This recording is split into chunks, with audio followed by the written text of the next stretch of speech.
Саламатсыздар, урматтуу Чалкан медиа каналынын көрөрмандары, өлкөбүздө алынган акыркы сааттагы жаңылыктар менен сиздерди тааныштырабыз. Шевченко Грасса менен реванш беттешке качан чыгары белгилүү болду. UFC уюмунун эң жеңил салмактагы экс-чемпиону Валентина Шевченко мексикалык Алекса Грасса менен күзүндө АКШда беттешет. Бул тууралуу Sports.ru жазды. Алдын ала маалымат боюнча, спортчу кыздар 17 сентябрга караган түнү Лас-Вегаста кезгелет. Бул Fight Night турниринин башкы беттеши болуп калары болжолдонууда. Эскерте кетсек, мушкерлер ушул жылдын мартында күч сынашып, натыйжада Шевченко муунту ыкмасынан улам жеңилип калган. Бул кыргызстандык мушкер кыздын 2017 жылдан берки биринчи утулушу болду. Москвадан Кыргызстанга жүк ташыган ишенимдүү ишкерди сунуштайбыз. Ишкердин аты Зайырбек. 12 жылдан бери аманатка кыянат кылбай иштеп келет. Жүктү Москванын бардык жеринен алып кете алат. Алган жүктү Кыргызстандын бардык облустарына аман жеткирерине кепилдик берет. Кыргызстанга бир аптада 2 машина жиберилет. Аманатты өзү алып барып тапшырууну каалагандар үчүн дареги Нижегородская метросу, Перовск шоссеси 9, 7-марат. Телефону +7 926 788 70 70. Жүктөрдүн баасы көлөмүнө жараша 500 рубльдан өйдө. Менин атыман кайрылгандарга арзандатуу бар. Июлда Баку-Бишкек багыты боюнча аба каттама ачылат. 15-июлдан тарта азербайжандык Азал авиакомпаниясы Азербайжандын борбору Бакудан Бишкекке үзгүлтүксүз аба каттамдарды ачат. Бул тууралуу Манас эл аралык аэропортунан кабарлашты. Каттамдар жумасына бир жолу ишемби күндөрү жүргүзүлөт. Авиабилеттерди www.checkit, Azal Checkit, Az расмий сайтынан, ошондой эле авиакомпаниянын мобилдик тиркемеси аркылуу сатып алса болот. Баку шаарынан Бишкекке түз аба каттамдары ачылары тууралуу кептер 2010 жылдан бери айтылып келген. 2021 жылы президент Садыр Жапаров Азербайжандын Кыргызстандагы элчиси Гидаят Оруджиевди кабыл алганда да Баку-Бишкек аба каттамын ачууну тездетүү тууралуу сөз болгон. Баткендеги чек ара чырынан жабыркаган ишкерлердин насыялары кечирилди. 2021 жылдын 28-30 апрелиндеги Кыргыз-Тажик чек ара чырында жабыркаган баткендик ишкерлерге берилген бюджеттик насыялар жоюлду. Бул тууралуу өлкө башчынын маалымат кызматы билдирди. Жогорку Кеңеш кабыл алган мыйзамга 23-июнда президент Садыр Жапаров кол койду. Мындай чара ишкерлерди колдоо максатында көрүлдү. Жоюлган кредиттин суммасы 15 миллион сомду түздү. Мыйзамда чырт чатактын кесепетинен жабыр тарткан Баткен облусунун ишкердик субъектилеринин бюджеттик кредиттери боюнча берилген карыздары, анын ичинде бул мыйзам күчүнө кирген учурга карата болгон карыздын негизги суммасын пайдалангандыгы үчүн пайыздарды да, финансылык санкцияларды да эсептен чыгаруу да каралган. 2021 жылдын 28-30 апрелинде Кыргыз-Тажик чек арасындагы куралдуу кагылыштан 36 кыргызстандык курман болгон. Үйлөр, дүкөндөр, дарыканалар жана башка объектилер жабыркаган.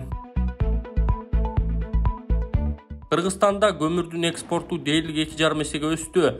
Ушул жылдын январь айынан апрель айына чейин Кыргызстан 581 000 тонна көмүр экспорттоду. Улуттук статистика комитетинин маалыматы боюнча сыртка күрөн көмүр да, таш көмүр да сатылган. Өткөн жылдын бул убакыт аралыгында өлкөдөн чет өлкөгө 238 000 тонна көмүр чыгарылган.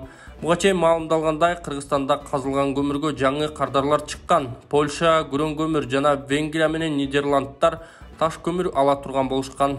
Ушул жылдын алгачкы 4 айында Кыргызстан чет өлкөлөргө 12,5 миллион долларга 306 000 тонна таш көмүр сатты.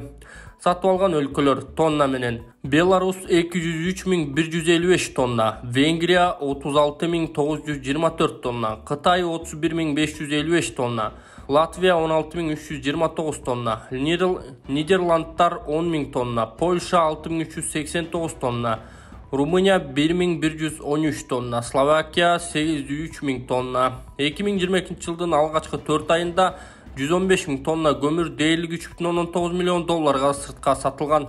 Күрөн көмүр 2023 жылдын январь айынан апрелге чейин 275 000 тонна күрөн көмүр экспорттолгон. Анын жалпы суммасы 9 миллион долларга жакын. Сатып алган өлкөлөр: Кытай 266 299 тонна, Пакистан 9 243 тонна, Польша 22 000 тонна. Мындай көмүр өткөн жылдын алгачкы 4 айында чет өлкөлөргө 122 000 тонна сатылган. Андан түшкөн каражат 3,6 миллион долларды түзгөн. Садыр Жапаров юристтерди кесиптик майрам менен куттуктады. Президент Садыр Жапаров бүгүн өлкөнүн юристтерин юристтер күнү менен куттуктады.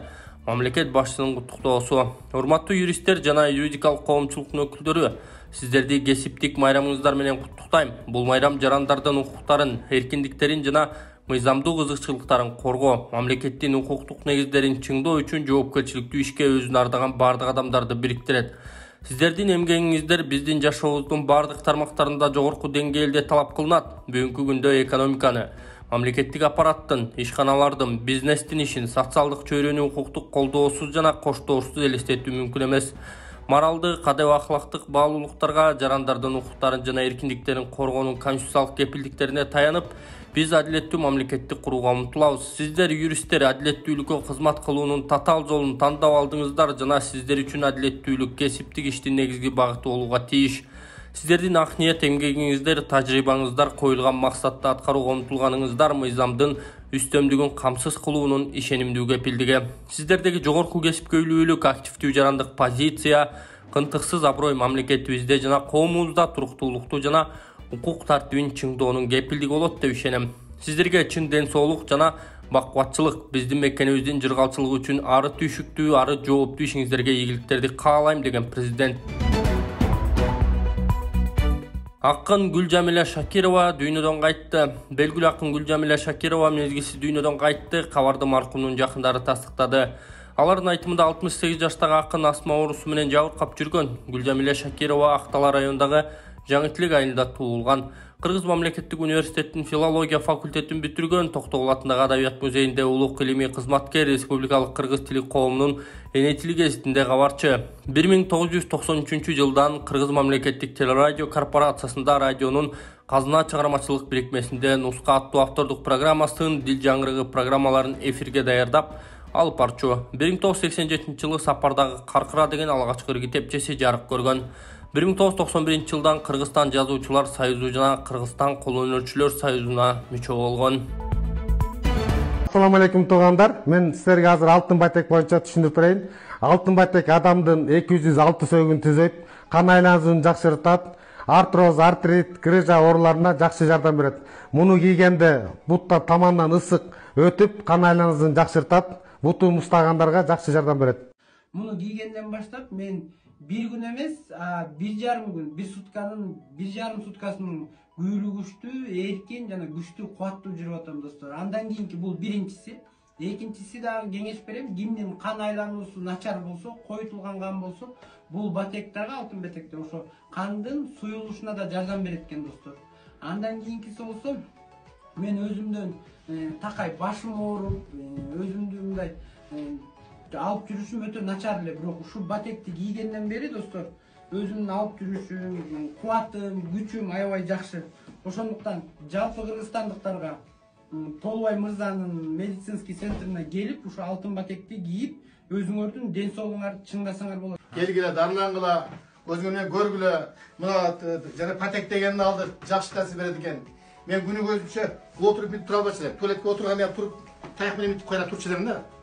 Бүгүн баары туруп кеттим, кумандан баары эчтеке отуруп бетим жууп атам. Туруп көрсөткү. Туруп мына. Муну тура албачу мына отуруп турат.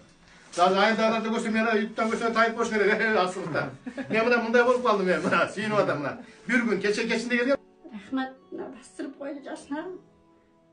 Өзү кирип өзү чыкты, рахмат. Мен толкундан өзүнүз айта албай жатам, бирок рахмат. Башка эмне дешимди билбей атам. Азыр да толкунданып турам. Рахмат. Ооругандар келип көрүнгүлө. Мына туугандар, мына результат жакшы. Мына азыр жакшынакай түзүп отурам. Турганда таягы жок, нары басканда деле болот. Шалт ошол болуп калды, жакшынакай азыр. Ден соолук жакшы. Мына таягы жок, жакшынакай эле азыр. Мени көргөн билдерин таяк менен, балдак менен да жүргөм үйдө. Азыр мына Кудайга шүгүр бар болсам. 4 күндө результат берсек? 4 күндө результат. Эми мындан аркы дагы жакшы болот. Райымбек Матраимов колдогон балдардын асты миллионерге айланышыптыр. Убагында Райымбек Матраимов көп жаштарды колдоптур. Алар бажыда, бизнесте жана башка тармактарда эмгектенишет экен. Чырпык жетилсе чынар болот дегенде кече чоң турмушка кадам жасаган чыйрак уул кыздарыбыз учурда бакыйган чиновниктерге, ийгиликтүү ишкерлерге айланышыптыр.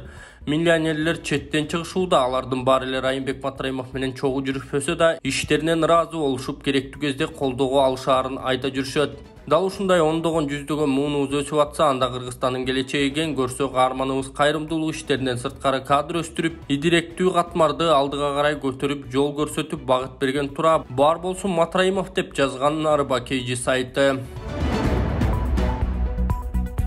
Вагнерчилер Ростов-на-Донуга киргенде куралдарын таштаган аскерлер камалууда. Россиялык журналист Анастасия Кашеварова Вагнер ЖК аскердик компаниясынын согушкерлери Ростов-на-Донудагы түштүк аскер округунун штаб-квартирасына келгенде куралын таштаган аскерлердин кармалышы тууралуу айтып берди.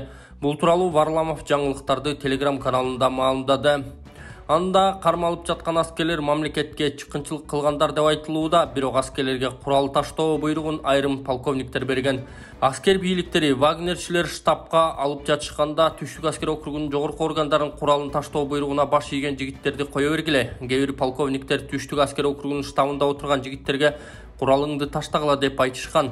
Азыр бул жигиттердин айрымдары камалып, буйрукту аткарганы менен мамлекетке чыккынчылык кылды деп айыпталууда. Бирок алар буйрук болбогондо коргонуу позициясын таймак эмес деп айтылат журналисттин билдирүүсүндө. Эске сала кетсек, жеке аскер ЧВК Вагнердин жетекчиси Пригожин артка чегингенде Орусия бийлиги ага кылмыш ишин козгоо токтотуларын айтты. Вагнерчилердин тобунда жүргөн жалданма аскерлер кааласа Россиянын федералдык коргоо органдары менен келишим түзсө болору айтылган эле.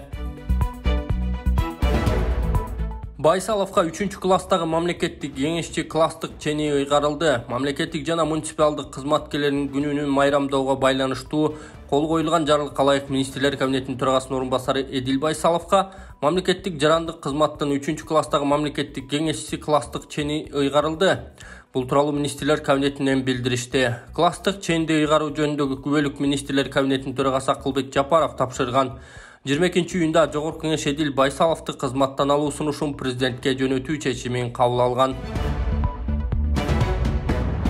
Саламаттыкты сактоо тармагына 10,6 миллиард сом бөлүндү. Быйыл январь-май айларында саламаттык сактоо тармагына бюджеттен 10,6 миллиард сом бөлүндү. Тактап айтканда, бул көрсөткүч жылдык пландан 36,9%-ын түздү. Бул тууралуу Каржы министрлиги билдирди.